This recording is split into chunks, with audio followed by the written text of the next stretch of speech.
Hello friends, कैसे हैं आप लोग? सबको मेरा जय भीम, नमो बुद्धाय। बाबा Saheb Ambedkar life and mission. Bharat लौटते ही डॉक्टर अम्बेडकर जी को एरवदा जेल से गांधी जी का तार प्राप्त हुआ कि वह उनसे मिलना चाहते हैं। डॉक्टर अम्बेडकर ने वापस तार भेजकर सूचित किया कि दिल्ली से वापस लौटते ही वे उनसे मिलेंगे। दरअसल वायसराय ने गोल में कॉन्फ्रेंस के प्रतिनिधियों को दिल्ली बुलाया था। इसके अलावा बर्मा से आए कुछ नेता भी दिल्ली में डॉक्टर अम्बेडकर जी से चर्चा करना चाहते थे कि बर्मा को भारत से राजनैतिक दृष्टि से अलग न किया जाए। दिल्ली से लौटने के बाद 4 फरवरी 1933 को शिव तरकर डोलस, शांताराम घोरपंडे कामले तथा केशव राव जेधे के साथ गांधी जी से मिलने पूना की यरवदा जेल में गए। गांधी जी ने खड़े होकर सभी का स्वागत किया। थोड़ी ही देर में मंदिर प्रवेश के मुद्दे को लेकर बातचीत शुरू हो गई।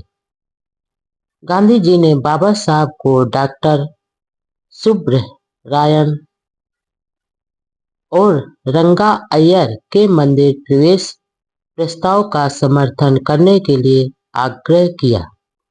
डॉक्टर अम्बेडकर जी ने ऐसा करने के लिए साफ मना कर दिया, क्योंकि मद्रास विधानसभा और केंद्रीय असेंबली में पेश किए गए उन बिलों में छुआछूत को एक कलंक मानकर निंदा नहीं की गई थी और देवी देवताओं की पूजा करने के अछूतों के लिए हक के बारे में भी जिक्र नहीं था। डॉक्टर अम्बेडकर जी ने यह भी कहा कि दलित वर्ग जाति व्यवस्था के अंदर शूद्र नहीं बनाना चाहते। अछूत ऐसे धर्म पर किसी प्रकार गर्व कर सकते हैं जो उन्हें नीच समझता है। डॉक्टर अम्बेडकर जी ने आगे कहा, ईमानदारी से कहूँ तो मुझे भी अपने आप को हिंदू कहलाने की इच्छा नहीं होती। जिस धर्म ने मुझे नीच का दर्जा दिया गया है, उसे मैं अपना धर्म कैसे मानूं? और ऐसी अमानवीय सोच को ही जारी रखना है तो मंदिर प्रवेश का क्या उपयोग? गांधी जी ने कहा, मेरे विचार में चातुर्वर्ण में कोई बुराई नहीं है।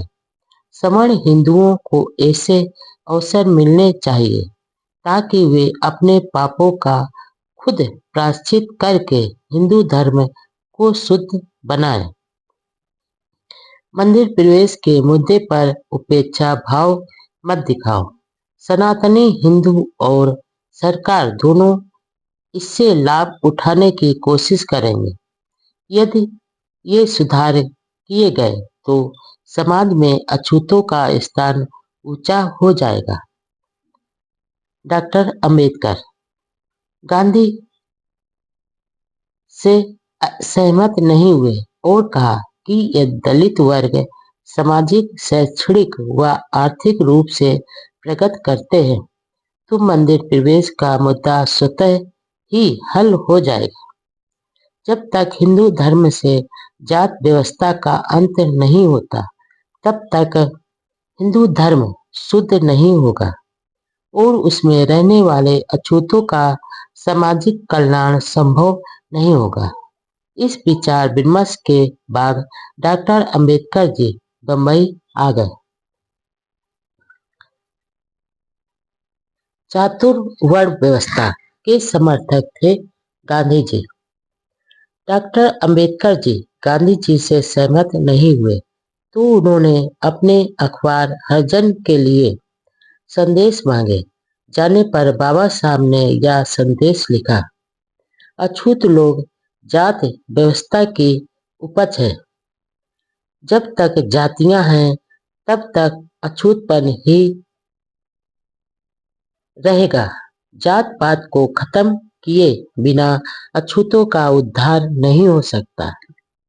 हिंदू इस घृणित और दूषित सिद्धांत को हिंदू धर्म में से निकाले बिना आने वाले संघर्ष में जीवित नहीं रह सकते और न ही कोई हिंदुओं का सहायक होगा। गांधी जी ने बाबा साहब के संदेश में व्यक्त विचारों के खिलाफ हरिजन अखबार में एक लेख लिखा, जिसमें उन्होंने जात व्यवस्था की काफी प्रशंसा की। पुणे से लौटने के बाद बाबा साहब ने बम्बई विधान परिषद की कार्यवाही में भाग लिया। उसमें ग्राम पंचायत बिल में सुधार करने के लिए संशोधन विचाराधीन था, जिसका उद्देश्य पंचायतों ने अछूतों और मुसलमानों के प्रतिनिधि मनोनीत करने का अधिकार था। डॉक्टर अंबेडकर जी ने इस संशोधन का समर्थन करते हुए कहा, श्रीमान, भारत यूरोप में नहीं है, न ही भारत इंग्लैंड में है। इंग्लैंड में जात पात नहीं है, लेकिन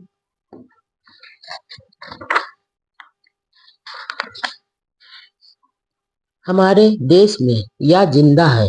इसलिए जो राजनैतिक योजना इंग्लैंड के लिए अनुकूल है, वह भारत के लिए अनुकूल नहीं हो सकते। हमें इस सच्चाई को स्वीकार करना होगा।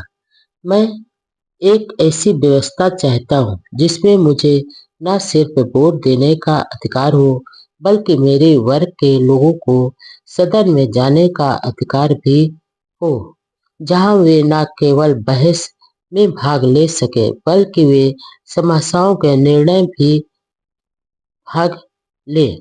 इसलिए मैं कहता हूँ कि कम्युनल प्रतिनिधित्व में कोई बुराई नहीं है, वह कोई जहर नहीं है।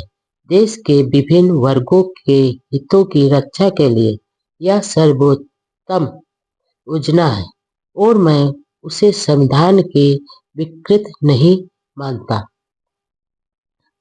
12 फरवरी 1933 को डॉक्टर अंबेडकर जी ने मंदिर प्रवेश बिलों के बारे में अपना निवेदन अखबारों में छपवाया, जिसकी एक कॉपी येरवदा जेल में गांधी जी को भी भेजी। रंगा अय्यर के बिल के संबंध में डॉक्टर अंबेडकर जी ने कहा कि अछूत लोग इस बिल का समर्थन नहीं करेंगे, क्योंकि रंगा अय्यर छुआछूत को अपराध नहीं मानते और प्रस्ताव में मंदिर प्रवेश के लिए हिंदुओं को बहुसंख्यक जनता सहमत होने को तैयार नहीं है। बाबा साहब ने कहा, जात व्यवस्था की छुआछूत पाप व दुराचार की जनक प्रथा है। इसलिए भले ही इसमें बहुसंख्यक लोग विश्वास करते हैं, इसे बिना हिचक के नष्ट किया जाना चाहिए। न्यायालय भी जब रीति रिवाजों के पापपूर्ण और दुराचारणीय व जननीति के खिलाफ समझती है, तो उनका तिरस्कार जरूरी समझा जाता है। मंदिर प्रवेश पर भी यही किया जाना चाहिए।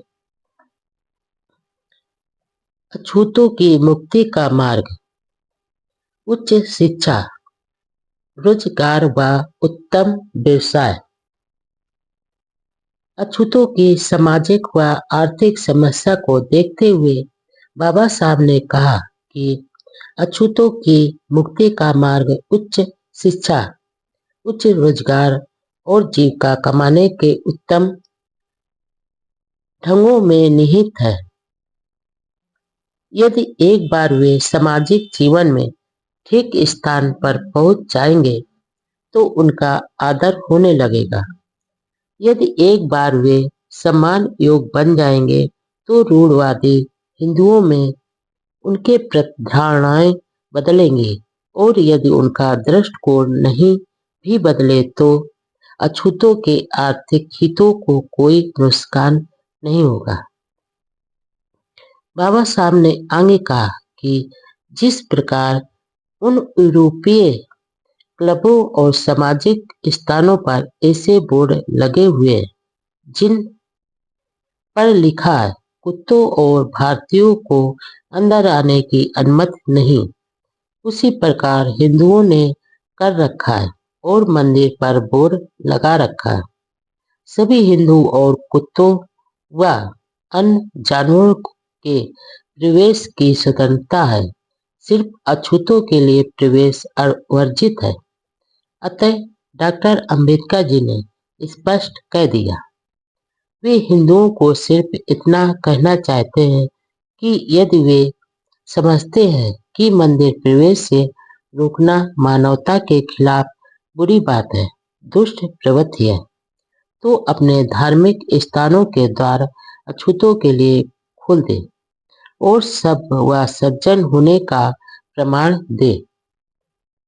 लेकिन यदि वे सब लोगों की बजाय एक हिंदू ही बने रहना चाहते हैं तो मंदिरों के दरवाजे बंद कर ले और स्वयं को धिक्कार दे, क्योंकि हम मंदिर में ही नहीं जाना चाहते। मुझे इसमें कोई रुचि नहीं है। मैं मंदिर प्रवेश के लिए आंदोलन नहीं करूंगा। बाबा साहब ने कहा, मंदिर प्रवेश दलितों का कोई अंतिम लक्ष्य नहीं है। यह तो सामाजिक समानता की दिशा में एक संघर्ष था। लेकिन अछूत लोग उस धर्म को कतई सहन नहीं करेंगे जो असमानता पर आधारित है। यदि हिंदू धर्म को उनका धर्म बनाना है तो उसे सामाजिक समानता पर आधारित होना होगा। जात पात की वर्ण व्यवस्था को उखाड़ फेंकना होगा, क्योंकि यही असमानता की जड़ है। जब तक ऐसा नहीं होता तब तक दलित वर्ग न केवल मंदिर प्रवेश का तिरस्कार करेंगे बल्कि हिंदू धर्म को भी छोड़ देंगे। सिर्फ मंदिर प्रवेश से ही संतुष्ट हो जाना बुराई के साथ समझौता करना है। अपने वाक्य के अंत में डॉक्टर अंबेडकर जी ने गांधी जी से एक सवाल पूछा, यदि मैं इस समय मंदिर प्रवेश को स्वीकार कर लूं और फिर चातुर्वर्ण एवं जात व्यवस्था को खत्म करने के लिए बाद आंदोलन करूं, तो गांधी जी किस ओर होंगे? यदि वे उस समय मेरे विरोधियों की ओर होंगे तो मैं इस समय उनके समर्थकों के साथ नहीं हो सकता। श्रीनिवासन मलिक, प्रेम राय जैसे कई अछूत नेताओं ने डॉक्टर अंबेडकर जी के विचारों का जोरदार समर्थन किया। गांधी जी ने पहले एक संगठन छुआछूत विरोधी लीग बनाया था, जिसका बाद में नाम बदलकर हरिजन सेवक संघ रख लिया। बाबा साहब का नाम लीग के सेंटर बोर्ड के सदस्यों में था, लेकिन बाबा साहब एक भी बैठक में शामिल नहीं हुए। जब उन्होंने देखा कि लीग सिर्फ कागजी घोड़े ही दौड़ाती है और बातें ही करते हैं, तो उन्होंने लीग से संबंध तोड़ लिए। बाद में दूसरे अछूतों द्वारा उपज समिति की सदस्यता से भी त्याग पत्र दे दिया और अंत में लीग गांधीवादी समाज सुधारक हिंदुओं के संस्था मात्र बनकर रह गए थे।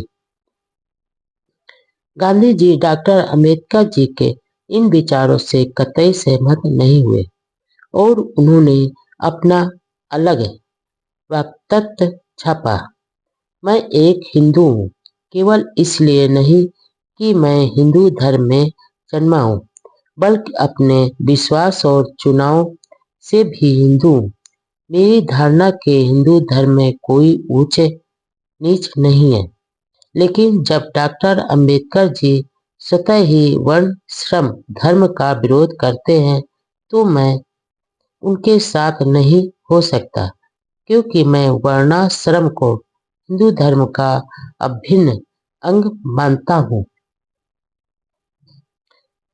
इस प्रकार दोनों महापुरुषों का वैचारिक संघर्ष केवल राजनीतिक व सामाजिक ही नहीं बल्कि धार्मिक भी था। उस समय भी सारे मीडिया पर सवर्ण हिंदुओं का कब्जा था। उन्होंने डॉक्टर अंबेडकर जी की बहुत निंदा की और हिंदू धर्म के विनाशक की शंका दी।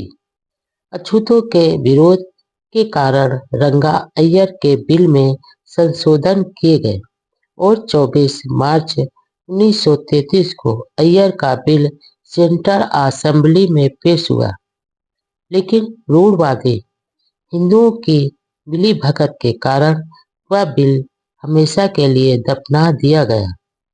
खुद पंडित मदन मोहन मालवीय ने भी इस बिल का बहुत विरोध किया। मंदिर प्रवेश के इस बिल पर अपनी प्रतिक्रिया व्यक्त करते हुए डॉक्टर अंबेडकर जी ने दलितों को सचेत किया और कहा कि वे धार्मिक अंधविश्वासों में नहीं फंसे, क्योंकि उन्हीं के कारण वे बर्बाद हुए और उन्हें शोषित तथा पतित बनाया गया है। बाबा साहब दलित वर्गों में जागृत के प्रयास लगातार करते रहे। उनका विचार था कि अछूत वर्ग सामाजिक आर्थिक रूप से मजबूत हो जाए ताकि वे राजनीतिक अधिकारों का पूरा लाभ उठा सके।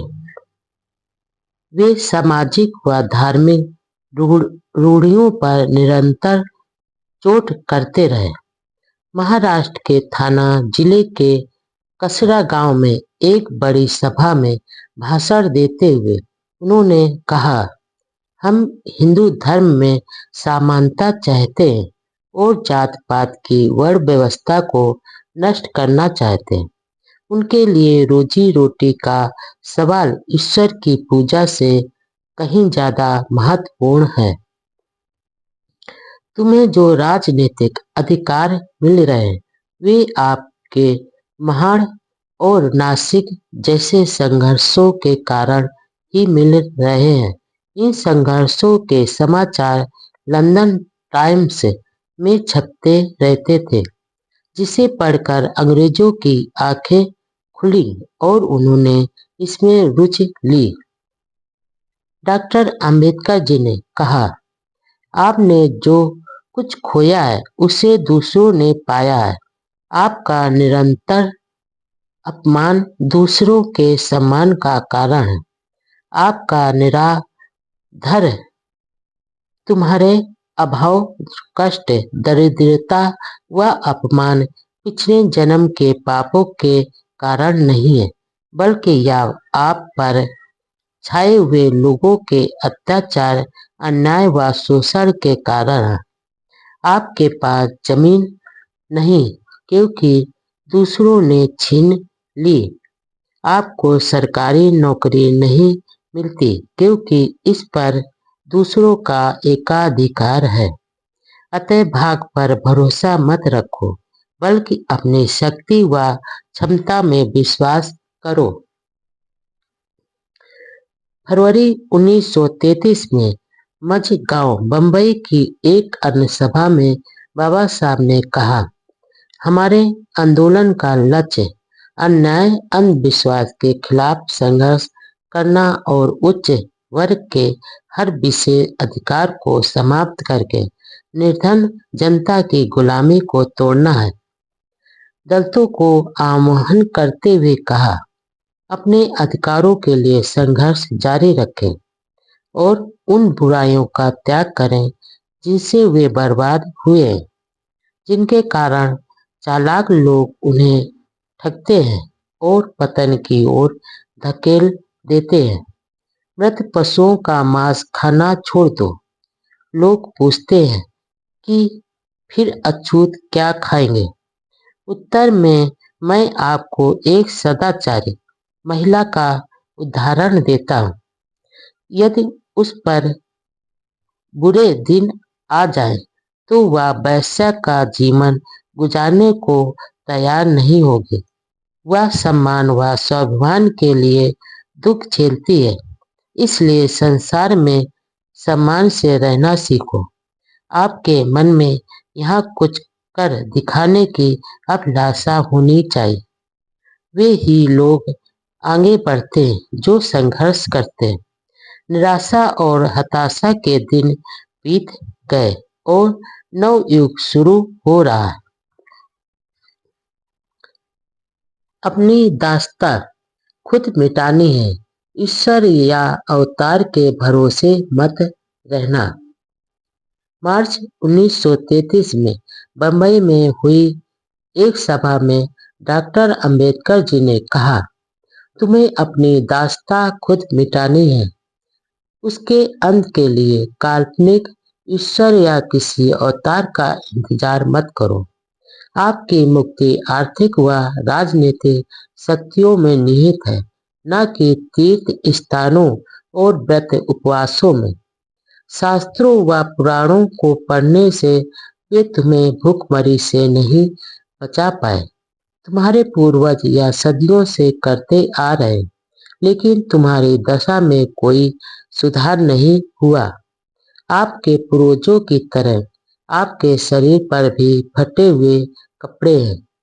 उनकी तरह आप भी अंधेरी कोठरियों में सड़ रहे हो, हर समय बीमारियों से ग्रस्त रहते हो और दवा के अभाव में बेमौत मर जाते हो। कीड़े मकोड़ों की तरह तुम्हारी जिंदगी हो गई। ढोर गंवार से भी ज्यादा गंदगी वाला तुम्हारा रहन सहन है। मुर्गों की तरह तुम भी संक्रामक रोगों के प्रकोप की चपेट में मर जाते हो। इसलिए तुम्हारा कर्तव्य है कि तुम इन निरर्थक बातों में मत फंसो। तुम्हारे उद्धार का एक ही मार्ग है, कानून बनाने की शक्ति के स्थानों पर अपना सारा ध्यान केंद्रित करो, ताकि तुम स्वयं अपने भले के लिए कानून बना सको। इस प्रकार उन्होंने दलितों को बार बार यह निर्देश दिया कि वे मंदिर प्रवेश, तीर्थ स्थान, उपवास, पूजा पाठ आदि में अपना समय नष्ट नहीं करें और अपने को संगठित करके राजनीतिक शक्ति प्राप्त करें, ताकि कोई भी फैसले में उनका व्यवहारिक योगदान हो। राजनीतिक सत्ता समाज परिवर्तन का प्रभावशाली माध्यम है, जिसे हासिल करने के लिए अछूतों को निरंतर संघर्ष करना चाहिए और साथ ही अवसरवादी व स्वार्थी राजनीति तथा राजनीतिज्ञों से सावधान रहना चाहिए। उन्होंने यह भी चेताया कि किसी समुदाय या संप्रदाय का संख्या में ही अधिक होना ही पर्याप्त नहीं। उसके लोग हमेशा संगठित, चिंतक, शक्तिशाली, पढ़े लिखे, स्वाभिमानी और सफलता को कायम रखने के योग भी होने चाहिए। ज्ञान की भूख शांत करने के लिए पेट की भूख को मारा। मार्च 1933 में भारत के संविधान का स्वरूप बनाने वाले संवैधानिक सुधारों संबंधी ब्रिटिश सरकार ने श्वेत पत्र प्रकाशित किया। ब्रिटेन की संसद के दोनों सदनों में इस पर विचार किया जाना था। इस व्हाइट पेपर पर अलग अलग नेताओं ने अलग अलग विचार रखे। मोहम्मद अली जिन्ना ने कहा कि श्वेत पत्र गलत रूल है, जो ब्रिटिश राज सत्ता का नियम है। सुभाष चंद्र बोस ने कहा कि वह शांति भंग करने का कारण है और डॉक्टर मुंजे ने कहा कि यह काला पेपर है। इसी प्रकार जयकर ने कहा कि संघ राज की कल्पना अब पीछे हट रही है। इसी समय बंगाल विधान परिषद ने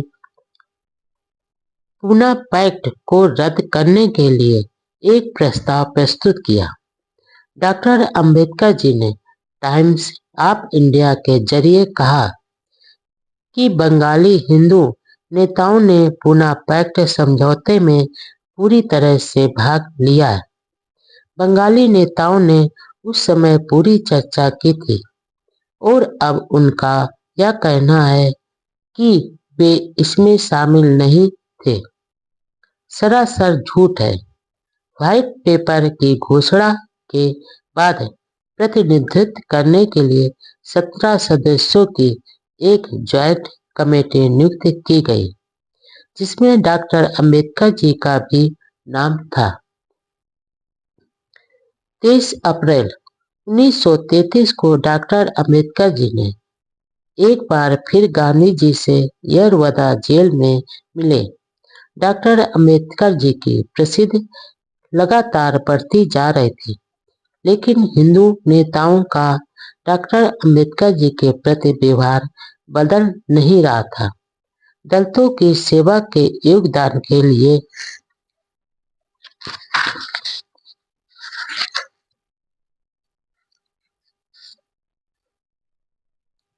महाराज सयाजी गायकवाड़ का बम्बई में साक्षात्कार होने वाला था। स्वागत समिति ने डॉक्टर अंबेडकर जी का नाम वक्ताओं में रखा, लेकिन जातवादी लोगों ने नाम हटा दिया। एक और ब्रिटेन के प्रधानमंत्री डॉक्टर अंबेडकर जी को अपने पास बैठाकर चर्चा करते थे, लेकिन भारत के हिंदू समाज को उन्हें पास बैठाना स्वीकार नहीं था। लंदन रवाना होने से पहले 2 सप्ताह तक कई सभाओं में भाग लेते रहे। 12 अप्रैल को परेल बम्बई नगर पालिका की शिक्षा समिति के समारोह में डॉक्टर अंबेडकर जी ने कहा, मेरा सारा जीवन विद्यार्थी के रूप में व्यतीत हो, ऐसी मेरी इच्छा थी। ज्ञान की भूख को शांत करने के लिए मैंने पेट की भूख को मारकर अनेक ग्रंथ खरीदे। प्राध्यापक की नौकरी स्वीकार कर किताबें पढ़ने के सुख के साथ समय व्यतीत करूं, ऐसी मेरी इच्छा थी। लेकिन गरीब, उपेक्षित, अछूत समाज के अधिकारों के आंदोलन में समाज का काम करने का सौभाग्य मिला है। इसी दौरान डॉक्टर अंबेडकर जी ने अछूतों के प्राइमरी चुनाव के बारे में गांधी जी की क्या राय है, यह जानने के लिए गांधी जी से मिलना तय किया। इधर जगह जगह सभाओं में जाना होता था, कोर्ट में कुछ मुकदमे चलाने थे, लंदन जाने की भी हड़बड़ी थी, घर परिवार का कामकाज भी देखना था। 23 अप्रैल 1933 को डॉक्टर अंबेडकर जी अपने सहयोगी मोरे, शिंदे, चित्रे, गायकवाड़, चौहान के साथ गांधी जी से मिले। यरवदा जेल में आम के पेड़ के नीचे अछूतों के चुनाव, छुआछूत निवारण आदि विषयों पर शांति के साथ सुखद वार्ता हुई और अंत में गांधी जी ने अंबेडकर जी को फूलों का गुच्छा भेंट किया तथा लंदन यात्रा की शुभकामनाएं दी। 23 अप्रैल 1933 को अछूत समाज की ओर से आयोजित दामोदर हॉल परेल में बाबा साहब को सम्मान पत्र दिया और भाषण में कहा, दूसरी गोलमेज कॉन्फ्रेंस के समय मैं बहुत दुविधा में फंस गया था। यदि अंग्रेजों के खिलाफ होता तो उनसे कुछ नहीं मिलता और यदि गांधी जी से झगड़ा करता तो वे कुछ भी समर्थन नहीं करते। अछूतों के हक में जो कुछ कमियां रह गईं उसे पूरी करने की कोशिश करूंगा। अंग्रेज सरकार से अधिकार दिलाने के लिए मैं संघर्ष जारी रखूंगा। मुझे विदा करने के लिए गरीब लोग अपनी रोजी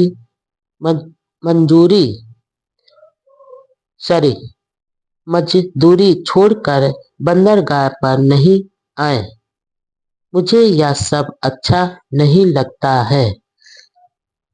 अछूतों के भविष्य की चिंता में खुद को भूल गया हूँ। 24 अप्रैल को डॉक्टर अंबेडकर संयुक्त समिति के कामकाज के लिए लंदन रवाना हुए और 6 मई 1933 को लंदन पहुंचे।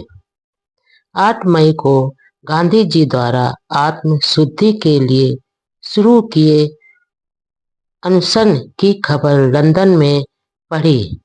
अपने सहयोगियों से पत्र द्वारा पूरी जानकारी मालूम की। वे भारत में अपने सहयोगियों के निरंतर संपर्क में रहते थे तथा ऐसे विकट समय में साथ देने के लिए प्रशंसा करते थे। अपने अखबार जनता के संपादक भास्कर राव के योगदान की भी पत्र द्वारा सराहना की तथा उनकी कृतज्ञता प्रकट की।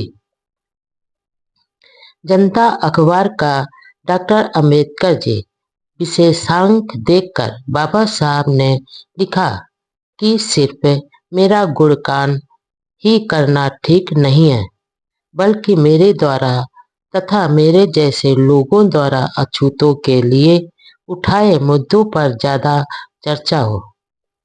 डॉक्टर अंबेडकर जी जनता अखबार के लिए काफी लिखते थे। इसी दौरान गवई गुट की ओर से यह अफवाह फैला दी कि डॉक्टर अंबेडकर इस्लाम धर्म स्वीकार करने वाले हैं। सूबेदार सावरकर ने डॉक्टर अंबेडकर जी को पत्र भेज कर लिखा, अछूतों की समस्या हल किए बिना दलितों का राजा डॉक्टर अंबेडकर इस तरह का कोई भी फैसला जल्दबाजी में नहीं लेगा। ऐसा दलित समाज में विश्वास है। इस पत्र के जवाब में लंदन से डॉक्टर अंबेडकर जी ने सावरकर को पत्र लिखा। धर्मांतरण की समस्या के बारे में लंदन में गवई के साथ चर्चा हुई थी, लेकिन गवई को हमने बताया था कि हम इस्लाम धर्म कभी भी स्वीकार नहीं करेंगे, क्योंकि हमारा झुकाव बौद्ध धर्म की ओर है। फिर अछूतों के भविष्य की चिंता के बारे में मैं इतना व्यस्त हूँ कि अपने को भूल गया हूँ। अछूतों की समस्याओं का समाधान किए बिना मुझे खुद के बारे में विचार करने का समय नहीं है। मेरी बात गवई अच्छी तरह से समझ गए थे, लेकिन फिर भी झूठी बात फैला दी, जिसका मुझे ताज्जुब हो रहा है। बाबा साहब रात दिन लिखने पढ़ने चर्चा आदि में व्यस्त रहते थे। स्वास्थ्य पर ध्यान नहीं दे पा रहे थे। डायबिटीज से बहुत परेशान थे। आंखों की रोशनी कमजोर होती जा रही थी। चश्मा भी बदलवाया। हिम्मत व हौसले से भरे उस विद्वान का स्वास्थ्य साथ नहीं दे रहा था। अपने आंखों की रोशनी चली जाने की कल्पना मात्र से वे सिहर उठते थे। कभी कभी वे सोचते थे कि उनकी आंखों से दिखना बिल्कुल बंद हो जाएगा। यह सोचकर वे बच्चों की तरह रो पड़ते थे। एक बार सिसकते हुए उन्होंने कहा, आंखों की रोशनी गई तो पढ़ना रुक जाएगा और पढ़ना बंद हो जाएगा तो जीने से क्या फायदा। डॉक्टर अंबेडकर जी जब लंदन में थे तो पूना पैक्ट के खिलाफ भारत में जोरदार माहौल बन गया। जिन नेताओं ने पूना पैक्ट पर हस्ताक्षर किए थे या मंजूरी दी थी, उनमें से ज्यादातर अब विरोध के झंडे लिए हुए खड़े थे।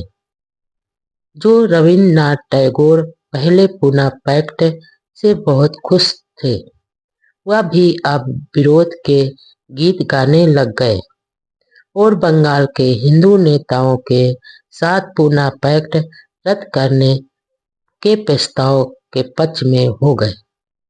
हिंदू महासभा ने ब्रिटिश प्रधानमंत्री को तार भेजकर लिखा है कि पंजाब में तो छुआछूत की कोई समस्या ही नहीं है, इसलिए पूना पैक्ट पंजाब में लागू नहीं किया जाए। लेकिन ब्रिटिश सरकार ने ऐसा करने से इनकार कर दिया।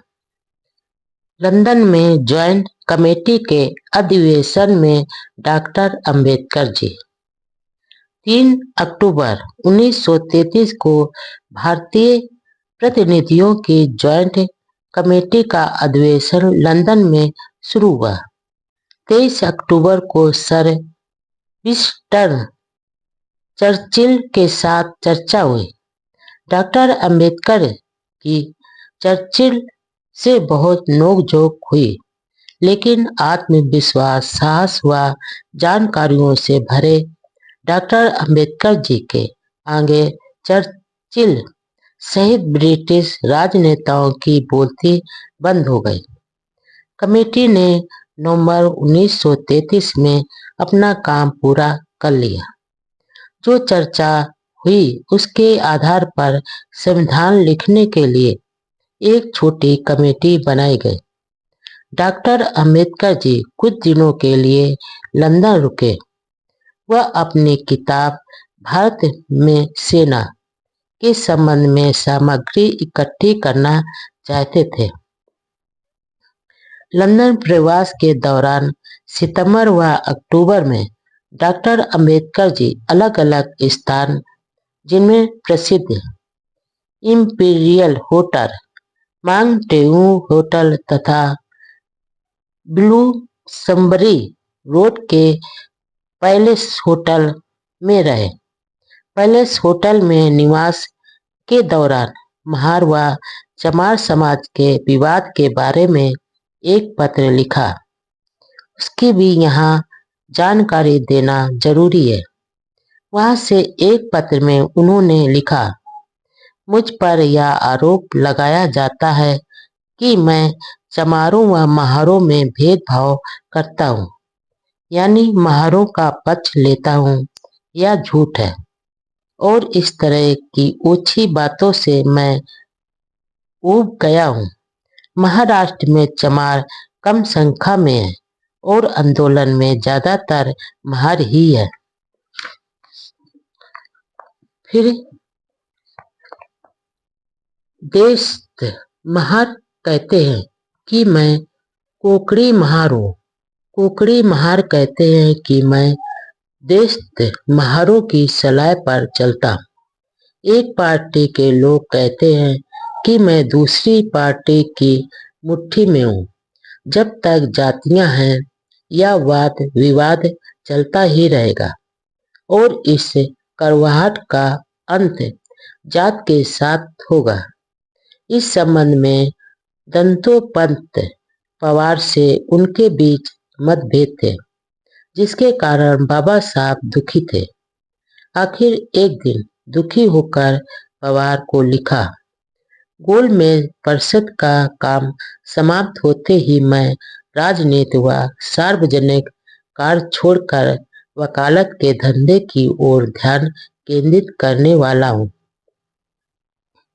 8 जनवरी 1934 को विक्टोरिया जहाज द्वारा डॉक्टर अंबेडकर जी लंदन से बंबई पहुंचे।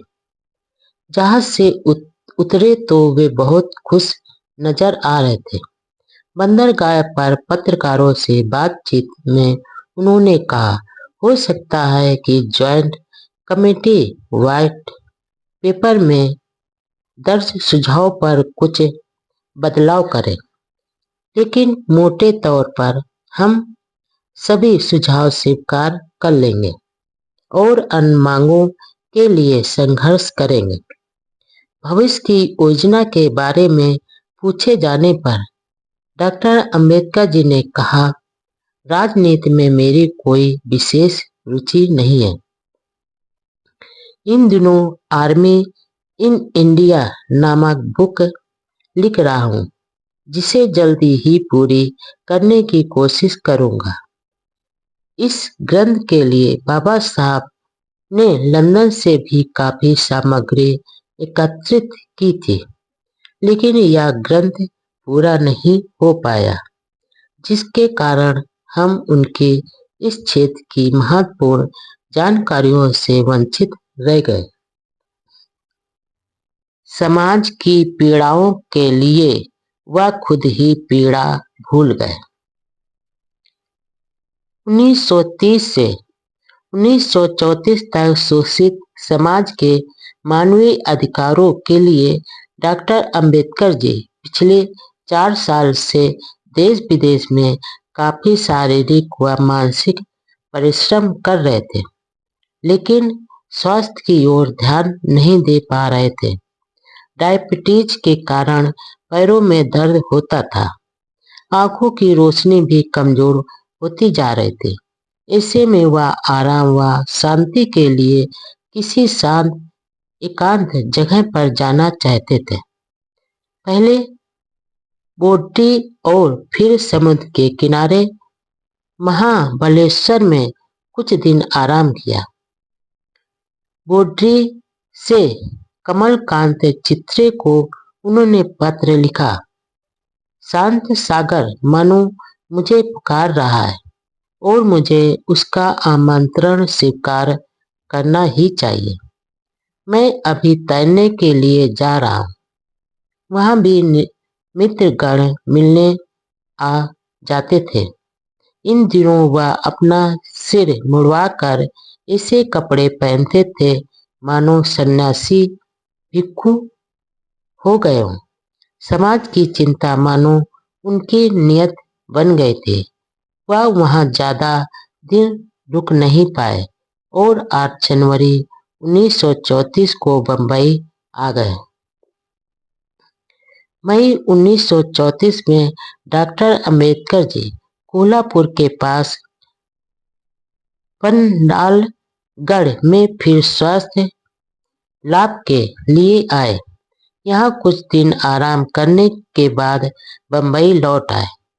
देश में उस समय उन जैसे विद्वान को सरकार चाहती तो कई उच्च पदों पर नियुक्त कर सकती थी, लेकिन ऐसा नहीं हो पाया।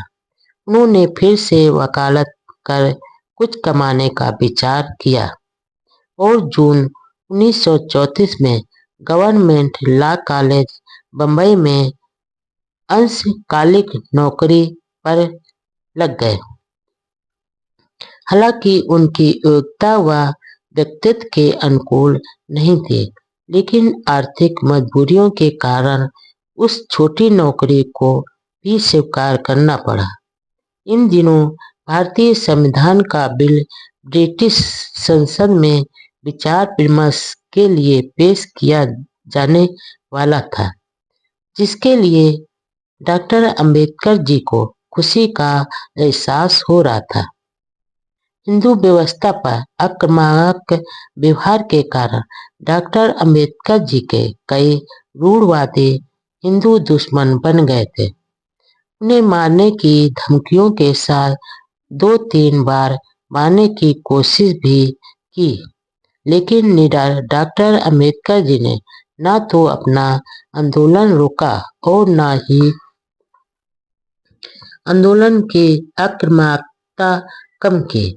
वे सवर्ण हिंदू विरोधियों को बहुत बुद्धिमत्ता से कलम व वाणी के माध्यम संवाद करते थे और हिंदुओं को यह समझाने की पूरी कोशिश करते थे कि वे अपनी जातवादी व भेदभावपूर्ण मानसिकता में बदलाव लाएं। उन्हें दार्शनिक डॉक्टर जोसन का वह कथन याद आया कि महोदय, मैं आप लोगों के सामने अपने विचार रख सकता हूँ, लेकिन उसको समझने की अकल मैं आपको नहीं दे सकता। सन 1934 में तो डॉक्टर अंबेडकर जी को पूरा एहसास ही हो गया था कि रूढ़वादी लोग उनकी हत्या कर देंगे। इसलिए उन्होंने अपना कच्चा वसीयतनामा तक लिख कर रख लिया था। और उसकी एक कॉपी अपने सहयोगी भाऊराव गायकवाड़ को नासिक भी भेज दी थी। उन्होंने वसीयतनामे में लिखा, मेरे बाद आप सभी लोगों को अछूतों के उद्धार का आंदोलन जारी रखना होगा और यदि आप लोगों को रुपयों पैसों की जरूरत पड़े तो मेरा एक मकान बेचकर पैसा इकट्ठा कर लेना। लेकिन साहसी बाबा साहब को मानने की हिम्मत किसी की नहीं हुई। पुस्तकों का प्रेम और एशिया की सबसे बड़ी निजी लाइब्रेरी। बाबा साहब का पुस्तक प्रेम जग जाहिर था। देश विदेश में जहाँ कहीं भी जाते थे, ढेरों किताबें खरीद लाते थे। इस प्रकार बम्बई में बहुत बड़ा संग्रह हो गया। विदेशों में कई तरह की डिजाइनों के आवासीय मकानों को देखने के बाद उनकी भी अपना बढ़िया आवास घर बनाने की इच्छा हुई, जिसमें एक विशाल लाइब्रेरी भी हो। बाबा साहब ने उन्हीं दिनों बम्बई के दादर इलाके की हिंदू कॉलोनी में एक प्लाट प्लाट खरीदकर मकान बनाना शुरू किया। इससे पहले नक्शे से संबंधित बड़ी किताब पढ़ डाली। जब मकान का कुछ हिस्सा थोड़ा बनता तो उन्हें पसंद नहीं आने पर गिराने के लिए कह देते। ऐसा 2 बार हो गया। आखिर एक अलग ही नक्शे वाला भवन बनकर तैयार हो गया और नाम रखा राजगृह।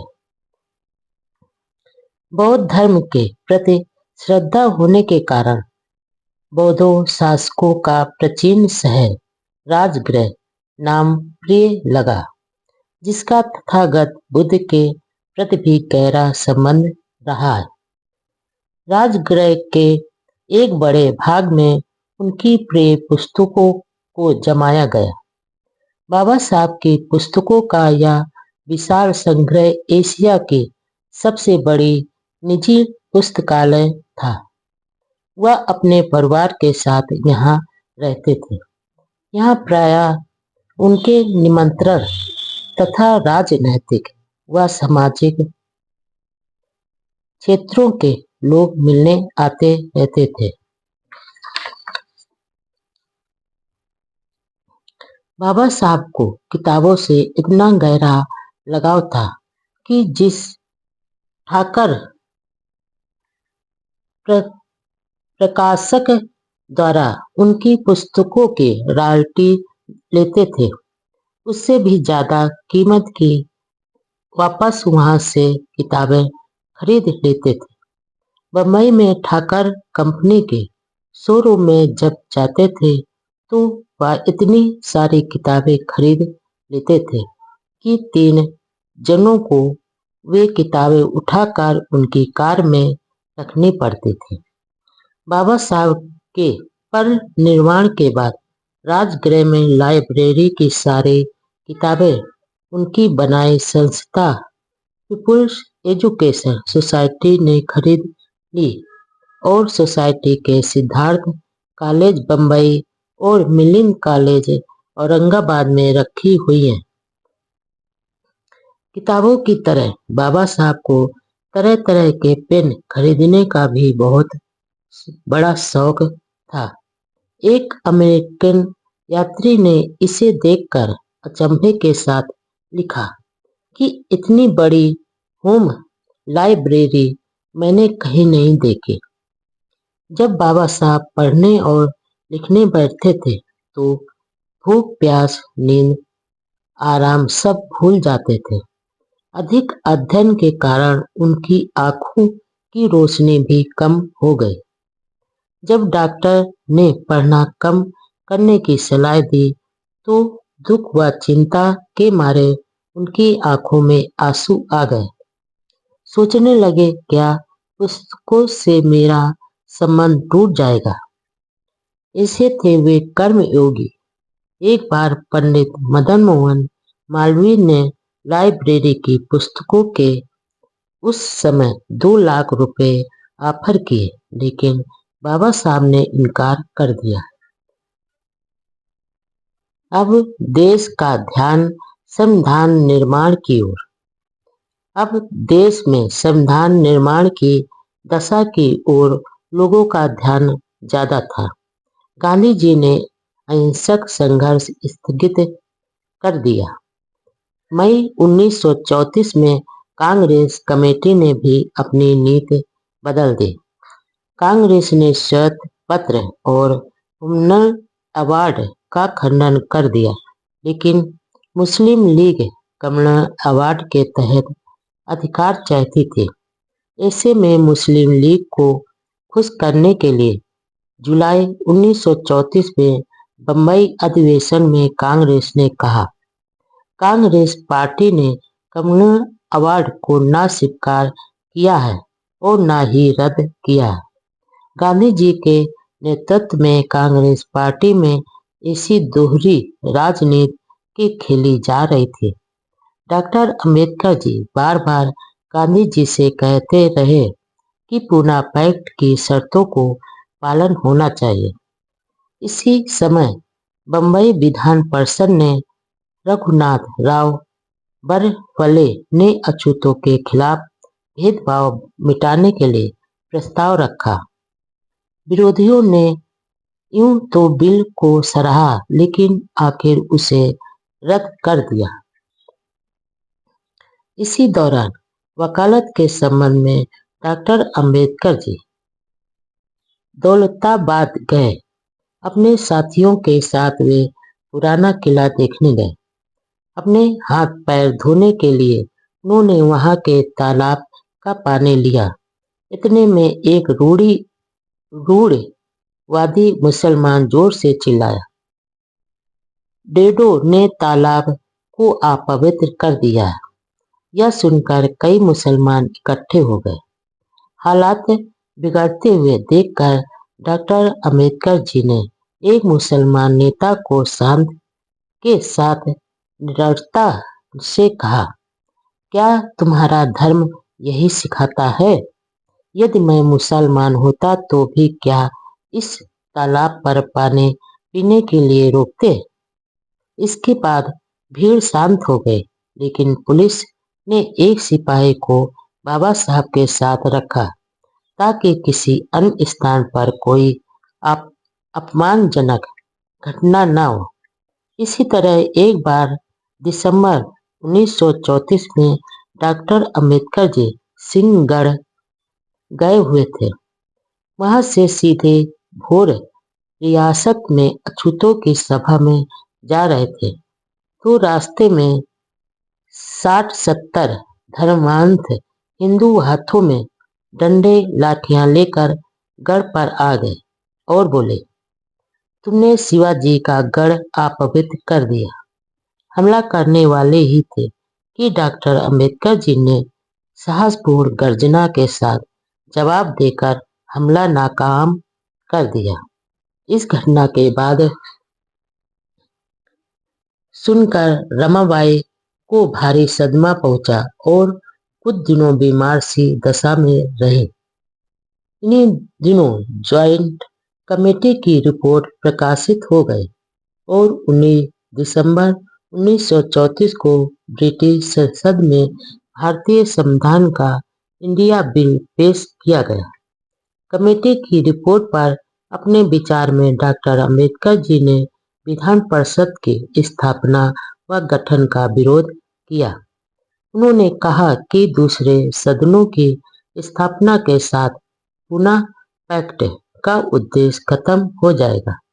इसके अलावा दूसरे सदनों में अछूत उम्मीदवार अपने चुनाव में अमीर व प्रभावशाली हिंदू उम्मीदवारों के सामने जीत नहीं पाएंगे।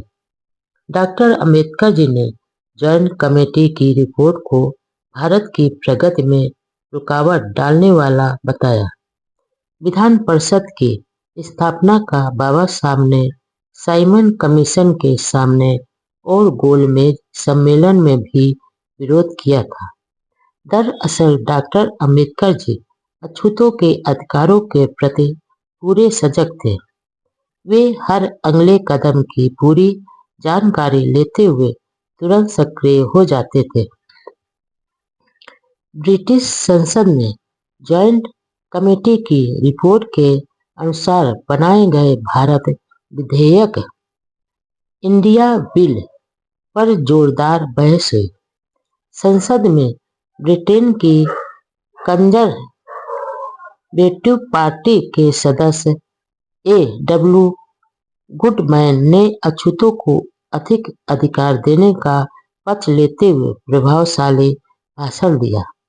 उन्होंने कहा कि केंद्रीय व प्रांतीय विधान सभाओं में अछूतों को दिया गया प्रतिनिधित्व बहुत कम है।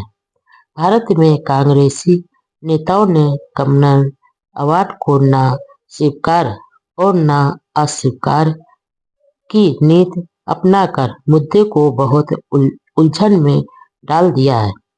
गुडमैन को भाषण के फलस्वरूप केंद्रीय विधानसभा में कम्युनल अवार्ड स्वीकार कर लिया गया और जीवन के सफर के अधबीच में ही रमाबाई का साथ छूट गया। बाबा साहब के जीवन में दुखों ने कभी पीछा नहीं छोड़ा।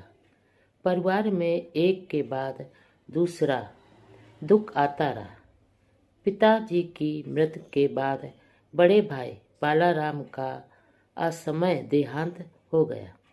3 मासूम बेटे व एक बेटी भी खो चुके थे।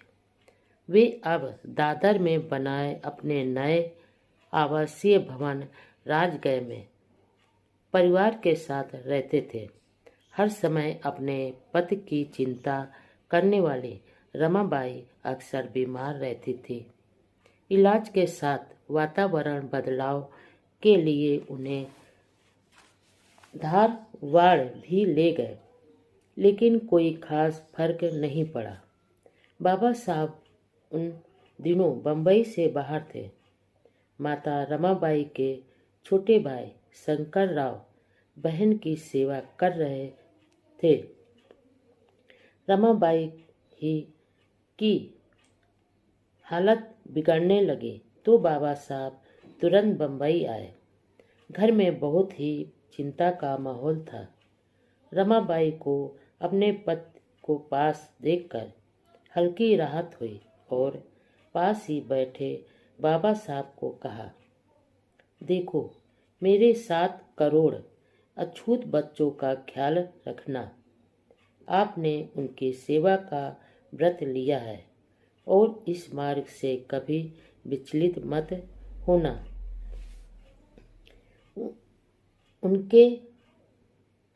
उन्हें उनका सम्मान व स्वाभिमान दिलाना। आखिर 27 मई 1935 को राजगृह में अब तक दुखों में साथ देने वाले रमाबाई बाबा साहब से बिछुड़ गई। पति के सुख के लिए सब कुछ न्यौछावर करने वाले त्याग की वह मूरत सभी को रोता बिलखता छोड़कर दुनिया छोड़ गई। डॉक्टर अंबेडकर जी की सफलता में रमाबाई के त्याग का महत्वपूर्ण योगदान माना जाता है। वह शांत स्वभाव की पतिव्रता व धर्मपरायण महिला थी। अंगतुकों का आदर सत्कार करना, सम्मान करना उनका धर्म था। 10-12 विद्यार्थी उनके यहाँ भोजन किया करते थे। पूना में जब गांधी जी का उपवास चल रहा था, तब डॉक्टर अंबेडकर जी का साथ रमाबाई को भी गुंडों का उपद्रव व आतंक सहन करना पड़ा था। बहुत हिम्मत व धैर्य से उन्होंने घर गृहस्थी चलाई। वह बाबा साहब के स्वास्थ्य व सुरक्षा से बहुत चिंतित रहती थी। मानसिक परेशानियों ने उन्हें घेर लिया और बीमार हो गई थी।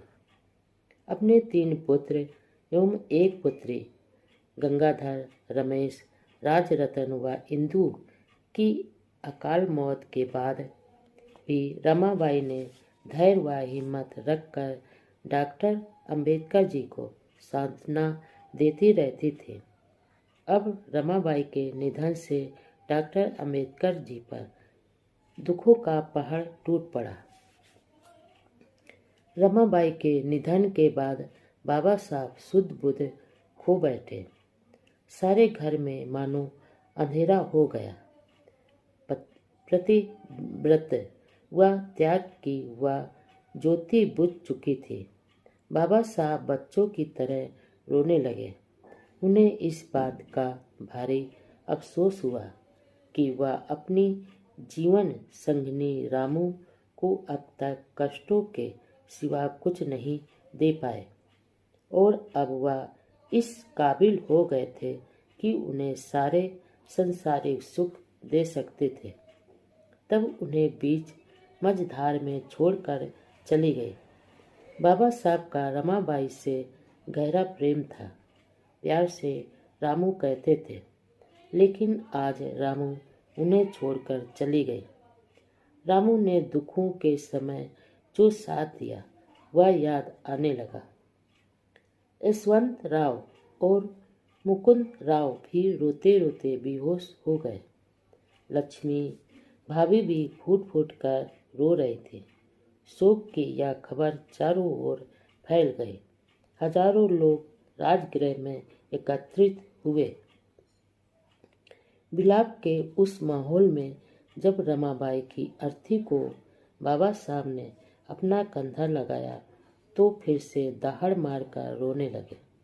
वहां मौजूद हजारों साथियों की आंखें भी नम हो गई।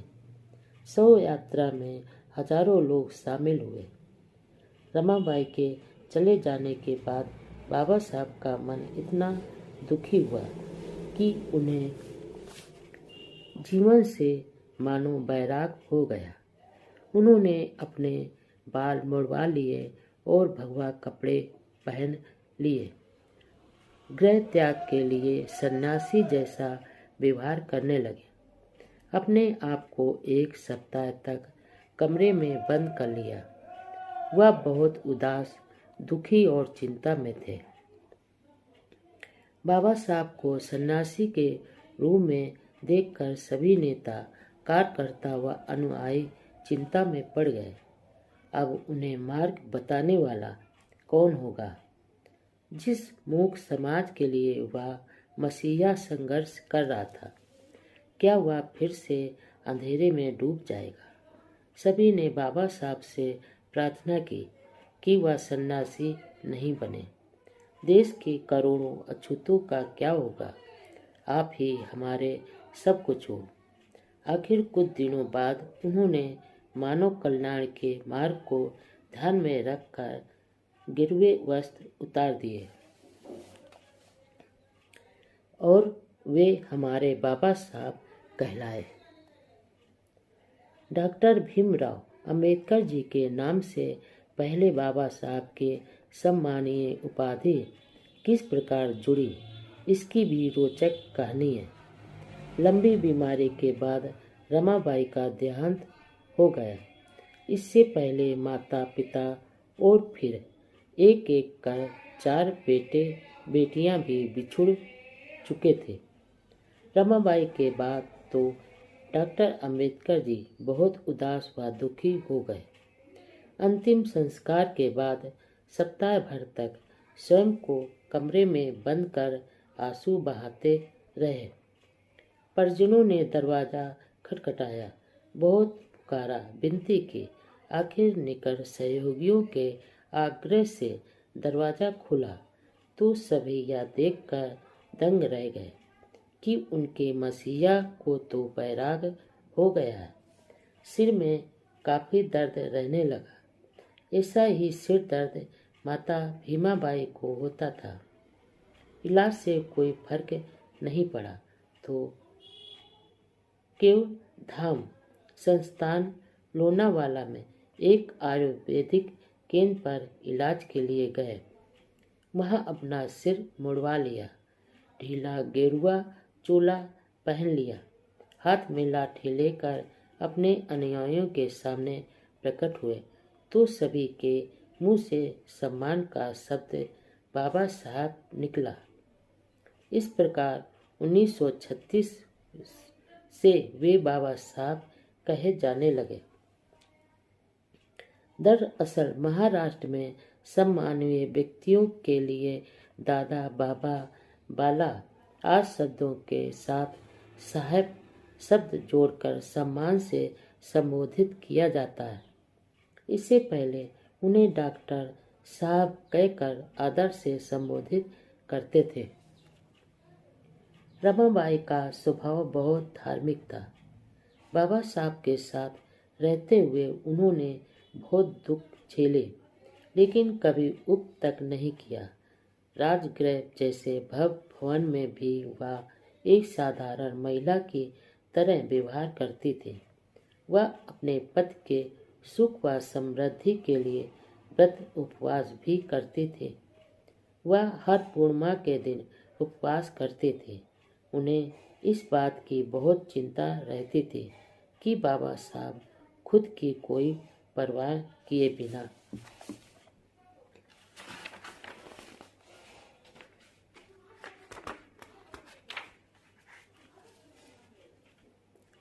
रात दिन सामाजिक कार्यों में व्यस्त रहते हैं। कभी कभी उन लोगों पर गुस्सा आता था जो बाबा साहब को देर सवेर सभाओं में ले जाते थे। कभी इस बात पर रमाबाई नाराज भी हुई तो बाबा साहब ने शांति से समझाया। महाराष्ट्र में पंढरपुर एक बड़ा हिंदू तीर्थ माना जाता है, लेकिन वहाँ अछूतों का प्रवेश वर्जित था, इसलिए दूर से ही प्रार्थना करनी पड़ती थी। एक बार रमाबाई ने पंढरपुर की यात्रा करने की इच्छा जताई। बाबा साहब को मालूम था कि वहाँ अपमान होगा, इसलिए रमाबाई को समझाया। जो पंढरपुर का देवता अपने भक्तों से भेदभाव कर अलग रहता है, उस देवता के दर्शन से क्या लाभ। हम दोनों निस्वार्थ भाव से दीन दुखी भाइयों की सेवा कर अनगिनत पंढरपुर बनाएंगे। रमाबाई के वियोग से बाबा साहब अकेले हो गए, लेकिन इस अकेलेपन को उन्होंने सृजनात्मक ढंग से उपयोग किया। उनका अध्ययन व ग्रंथ लेखन का काम बहुत बढ़ गया। वह दिन रात पढ़ने लिखने, चिंतन व सामाजिक गतिविधियों में व्यस्त रहने लगे। रमाबाई के शोक में पूरा परिवार व शुभचिंतक थे। इसी दौरान बाबा साहब को बम्बई सरकार ने 1 जून 1935 से सरकारी लॉ कॉलेज का प्रिंसिपल नियुक्त कर दिया। इस कॉलेज में शिक्षा सुधार के लिए उन्होंने एक योजना सरकार को सौंपी। यहाँ कामकाज की जिम्मेदारी काफ़ी थी, लेकिन बाबा साहब की आर्थिक स्थिति ठीक नहीं थी, इसलिए इस नौकरी को छोड़ना नहीं चाहते थे। राजगृह के निर्माण में वह काफ़ी कर्जदार हो गए थे। जुलाई में अखबारों ने खबर छापी कि डॉक्टर अंबेडकर राजनीति छोड़ देंगे। बॉम्बे क्रॉनिकल ने लिखा कि डॉक्टर अंबेडकर हाई कोर्ट में जज बनेंगे या नए सुधारों के अधीन मंत्री बनेंगे। लॉर्ड ब्रेबोर्न ने बाबा साहब को जिला न्यायाधीश की नौकरी पेश की और साथ ही कहा कि उन्हें जल्दी ही हाई कोर्ट का जज बना दिया जाएगा। डॉक्टर अंबेडकर जी जैसे व्यक्ति के लिए जज का पद भी छोटा था। इस संबंध में उन्होंने कहा, जज तो क्या, मुझे वायसराय भी बनाने का ऑफर दिया जाता तो मैं इनकार करता, क्योंकि मेरे सामने करोड़ों अछूतों के भविष्य का सवाल था, मेरा अपना नहीं। पूना पैक्ट के बाद देश भर में अछूतों के प्रति समूहों के व्यवहार में बड़ी नफरत पैदा होने लगे। उन्हें यह सहन नहीं हो रहा था कि डॉक्टर अंबेडकर जी के प्रयासों से अछूतों को विशेष अधिकार मिलेंगे। जगह जगह सामाजिक बहिष्कार व अपमान की घटनाएं घटित होती थी। 1935 में अहमदाबाद के कविथा गांव के अछूतों ने अपने बच्चों को स्कूल भेजना शुरू किया तो हिंदुओं ने उनका सामाजिक बहिष्कार कर दिया।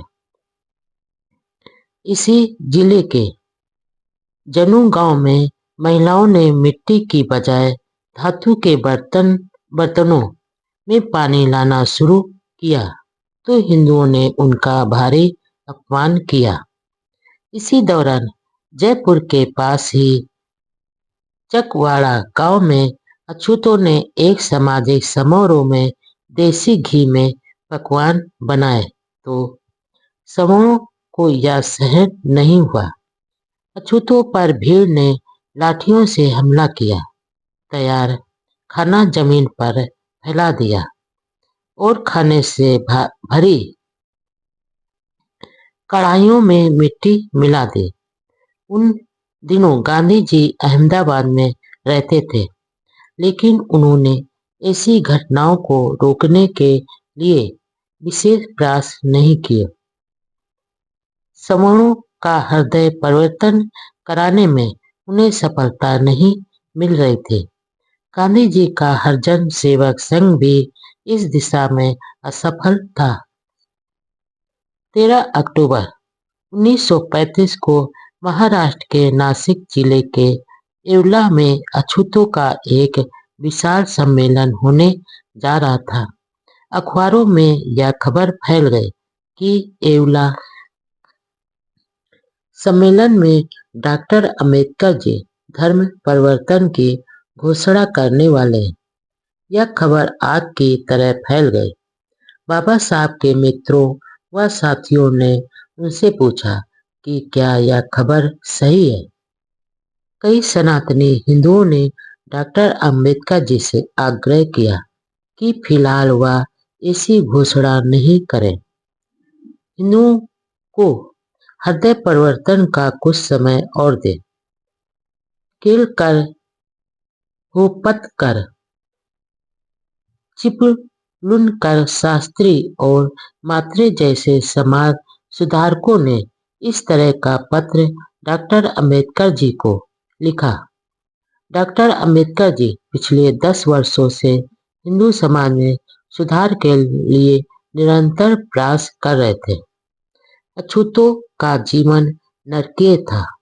सवर्ण अपने जातीय अहंकार में अछूतों को गले लगाना तो दूर, उनकी छाया भी अपने ऊपर पड़ने देना स्वीकार नहीं करते थे। हालांकि महाहड़ताल सत्याग्रह के दौरान हुए अपमान के बाद ही डॉक्टर अंबेडकर जी व साथियों ने यह महसूस कर दिया था कि हिंदू समाज किसी भी दशा में अछूतों को स्वीकार नहीं करेगा, इसलिए इस धर्म को छोड़ना ही उचित होगा।